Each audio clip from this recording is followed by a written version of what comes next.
Take a second to honestly observe the following picture and tell me what this looks like to you. If you said a bunch of cardboard, construction paper, curtain rods, gold tape, and foil, you would be correct. If instead you said the National Aeronautics and Space Administration's highest technological achievement, incapable of being reproduced today, the Apollo 11 lunar lander, then you would also be correct. Most unbiased viewers would assume your average high school art class could construct this contraption without much struggle. But official NASA spokesman and astronaut Don Pettit assures us that actually, this 1969 technology is so advanced that even with their multi-billion-dollar yearly budget, they cannot for the life of them recreate it now. "I go back to the moon in a nanosecond," Don informs us. "But NASA destroyed that technology, and it's a painful process to build it back again." Firstly, why on earth would NASA destroy the original Apollo lunar landers? The historic first crafts that landed men on the moon? The supposed most incredible achievements of mankind? And they irreparably destroyed them so that they could not be replicated even after 50 years? Could it be because they didn't want future generations able to visit museums and see these laughable 1960s attempts at high-tech looking space vehicles? And what other 1960s technology is so advanced and expensive that it cannot be recreated easily and far better now than way back then? Let's take a closer look at this 1960s spaceship and see what else we can notice. For example, look at the paneling here, on the side of the craft. If someone sheetrocked your house looking like this, you would be entitled to a full refund. Yet, with supposedly the best engineers and scientists in the world on the job, this is the kind of craftsmanship NASA provides? Look at the flimsy, haphazard, and careless construction materials and methods used. Look at the buckling, warping, and indentations showing how thin the paneling is. What is this thing? A Twinkie? No, I'm sure it's some super important and necessary high-tech device. Here there are press stubs, and here also has press stubs. But here, and here, they must have run out, so they used gold foil instead. And then over here, they must have run out of gold foil because they didn't bother with either. Look over here, at the evenly spaced lines of gold foil going down the legs, until you get to this point where there is 3 lines right close together. It must be important because it's the connection point to the other crossbars, right?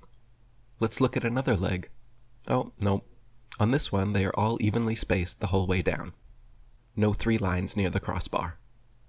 Apollo 11 mission controller Harold Loden was quoted saying, "The skin on the crew cabin was very thin, and that was all done because of weight saving. If you really took your finger and poked hard at it, you could poke right through the outer skin of the spacecraft. It was about the thickness of 2 layers of aluminum foil." Project manager Thomas Kelly concurred, noting that the skin, the aluminum alloy skin of the crew compartment, was about 12 1/1000ths of an inch thick, equivalent to about 3 layers of Reynolds wrap that you would use in the kitchen. Apollo astronaut Jim Lovell said, "Whenever I saw a model of the lunar module, it had these rigid sides and looked really strong. Turns out that external portions of the lunar module are actually made up of mylar and cellophane, and it's put together with Scotch tape and staples. We had to have pads on the floor, because if you dropped a screwdriver, it would go through the floor." Apollo astronaut Gus Grissom even famously hung a lemon on the lunar lander just weeks before the mission started. The dictionary describes lemon being a word used to describe things, especially automobiles, regarded as unsatisfactory, disappointing, or feeble. The lunar lander was never even once tested on Earth, landing here from any altitude before supposedly going and successfully landing on the moon.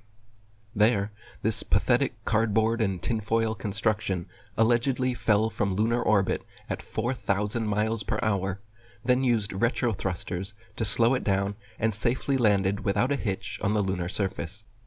When the astronauts did practice in other training vehicles, 3 out of 5 of them crashed, and you can see here how difficult they were to control, even in broad daylight, on Earth, in optimal conditions. The idea that the actual lunar lander was never once tested on Earth, but then made a perfect landing on the moon, is one small step for lying Freemasons, and one giant leap for brainwashed mankind. This is a 7,500-pound thruster. Look how powerful this is, how big, how much dust it kicks up, and the light it creates. The lunar lander's thruster was even bigger, at 10,000 pounds, and somehow didn't kick up any dust, left no blast crater under the craft, and not a grain of sand on the landing pads, as if it was gently placed down by a crane in a studio. Here we see the lunar lander redocking with the command module. This is clearly fake and made with props, models, and footage similar to the Hollywood creations of the day, such as Stanley Kubrick's 2001 Space Odyssey, created in 1968, the year before the first supposed moon landing. Look at the jerky, unrealistic motions and lack of thrusters being used. The craft is just being turned like a Rubik's Cube somehow, all of this supposedly happening as they both orbit the moon at 4,000 miles per hour. Since many people can't believe this is genuine footage, let me assure you, this is actual, official NASA footage of the Apollo 11 redocking. And this is just the tip of the iceberg when it comes to moon landing hoax evidence.